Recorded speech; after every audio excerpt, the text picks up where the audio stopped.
వైఎస్ఆర్సీపీ రాష్ట్ర వ్యాప్తంగా 26 పార్టీ కార్యాలయాలు కడుతుంటే తాడేపల్లిలో ఉన్నటువంటి నిర్మాణంలో ఉన్నటువంటి బిల్డింగ్నే ఎందుకని ఈ ప్రభుత్వం కూల్చేసింది? ఎందుకంత ప్రయారిటీగా దాన్ని కూల్చేశారు, మిగతా వాటిని ఇంకా ముట్టుకోలేదు? ఎందుకంటే మిగతా భవనాలు కూడా ఒక్కదానికి మినహా 26లో మిగతా 25 భవనాలకి బిల్డింగ్ పర్మిషన్లు కూడా లేవు. అయినా కూడా తాడేపల్లిలో ఉన్నటువంటి వైసీపీ కార్యాలయాన్ని అర్జెంటుగా ఎందుకు కూల్చేశారు?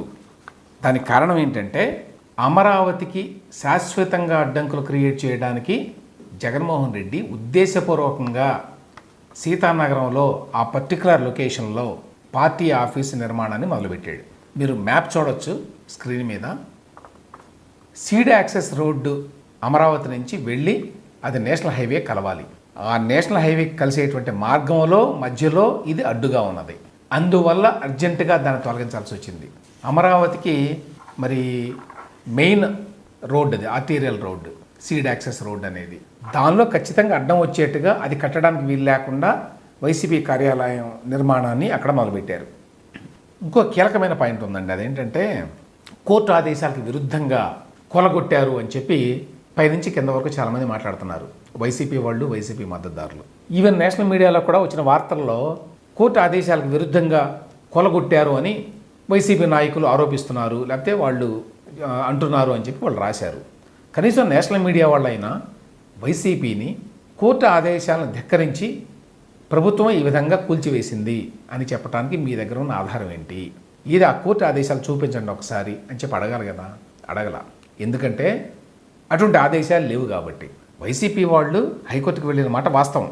అయితే హైకోర్టు ఏం చెప్పింది? నిబంధనల ప్రకారం అధికారులు వ్యవహరించాలి అని చెప్పింది, అంతే.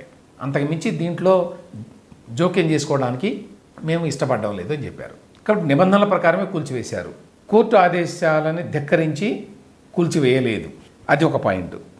మరొక పాయింట్, అన్ని అనుమతులు తీసుకొని కట్టాము అని మరొక పచ్చి అబద్ధం చెప్తున్నారు. మంగళగిరి, తాడేపల్లి మున్సిపల్ కార్పొరేషన్ అనుమతి తీసుకోలేదు.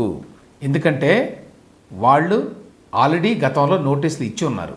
బిల్డింగ్ కట్టాలంటే లోకల్ బాడీ పర్మిషన్ తీసుకోవాలి, దానికి పర్మిషన్ తీసుకోవాలా. ఇక్కడ ఇంకొక ఇంపార్టెంట్ పాయింట్ ఏంటంటే నోటీసులు కూడా ఇవ్వకుండా కూల్చారు అన్యాయంగా అని చెప్పి విలపిస్తున్నారు. అది కూడా అబద్ధం. నోటీసులు కూడా ఇచ్చారు. ఎప్పుడు ఇచ్చారండి?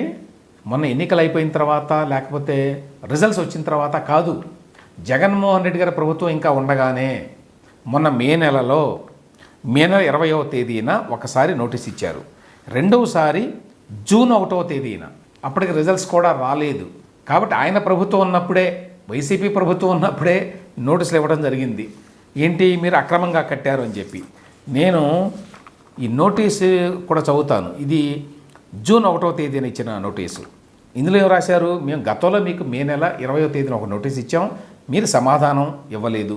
సదరు నోటీసుపై మీరు ఏ విధమైన సంజాయిషి ఇచ్చి ఉండలేదు. ఎవరు ఇచ్చింది ఈ నోటీసు?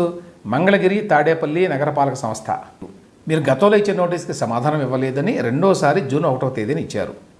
సో అందులో ఏమంటున్నారు వీళ్ళు?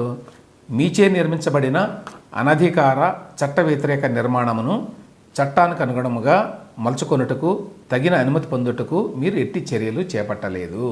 అనుమతి తీసుకోవడానికి ఎటువంటి ప్రయత్నాలు కూడా చేయడం లేదు మీరు. మీచే నిర్మించబడిన అనధికార చట్ట వ్యతిరేక నిర్మాణమును తొలగించకపోవటే కాక భవన నిర్మాణం కొనసాగించుతున్నారు అని స్పష్టంగా వీళ్ళిచ్చారు. 2 సార్లు నోటీస్ ఇచ్చిన తర్వాత జూన్ 14న క్లియర్గా వాళ్ళు కడుతున్నటువంటి రామ్కే బిల్డర్స్కి, అదేవిధంగా ఓనర్ అయినటువంటి వైసీపీ పార్టీకి, ఇద్దరికీ కూడా నోటీస్ ఇచ్చారు, మేము కూలగొడతామని. దాని ప్రకారం కూలగొట్టారు. కాబట్టి కూల్చివేతకు ముందు నోటీసులు ఇవ్వలేదు అని వీళ్ళు చెప్తున్న మాట పచ్చి అబద్ధము. గవర్నమెంట్ నుంచి లీజుకు తీసుకున్నామని చెప్పారు, కానీ ఆ లీజు చెల్లదు. 2, నోటీసులు ఇవ్వకుండానే కూల్చివేశారు అన్నారు, అది పచ్చి అబద్ధము. 3, కోర్టు ఆదేశాలకు విరుద్ధంగా కూల్చివేశారు అని ఆరోపించారు, అది కూడా అబద్ధం అని చెప్పి నేను మీకు ఇక్కడ క్లియర్గా ప్రూవ్ చేశాను. కాబట్టి తాడేపల్లిలో వైసీపీ పార్టీ ఆఫీసుని చట్టబద్ధంగా ఈ ప్రభుత్వం కూల్చేసింది.